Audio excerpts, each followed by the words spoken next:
xafa bo'lmasanglar, sizlarning ustingizdan hamma kuladi-da. Jarayon ketyapti-da. Ustesti vakili yonida BYD ni vakili o'tiribdi.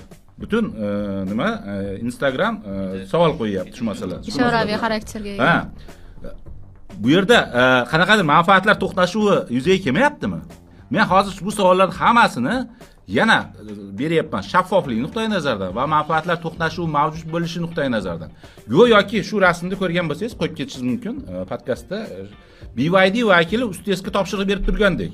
Mana buni o'tkazasan, mana buni o'tkazmaysan degan ma'noda. BYD'ni xodimi turgani u o'zini transport vositasini seriyali 3 yilga olayotgan paytda nimaga bo'lmasam jismoniy shaxs kirishi mumkin emas. BYD kirishi mumkin, jismoniy shaxs kirishi mumkin emas. Jismoniy shaxs bitta dona mashinani olib keladi. Farqi nima? Bitta dona o'zi uchun olib keladi. Yo'q, qarang. Biz u video kuzatuv orqali ko'rib turish mumkin u narsani. Qayerda ko'rib turish mumkin? Mumkin emas, ichkariga kirish mumkin emas u. Videoda ko'rib turadi. Sinov ko'rib tursa bo'ladi, televizor nimadan, monitordan ko'rib turadi. Lekin bizga berilgan ma'lumotlarga ko'ra, tadbirkorlar imkoniyat yo'q deb aytishdi. Ya'ni ko'rishmagan, unday imkoniyat ham yaratilmagan. Bunga qanaqa izoh yaratilgan? Endi tasavvur qiling, kuniga 100 ta tadbirkorni laboratoriyaga kirgizib o'rsangiz.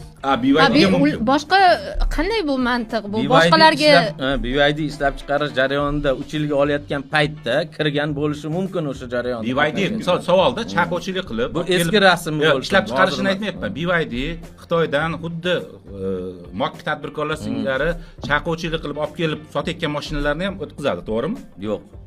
O'tkazmaydi. Yo'q, uni bitta dona mashina fuqaroga rasmiylashtirilganda. Yo, shuni so'rab qo'yapman, har ehtimolga qarshi. Yo, mana bilaman o'tkazmasligini.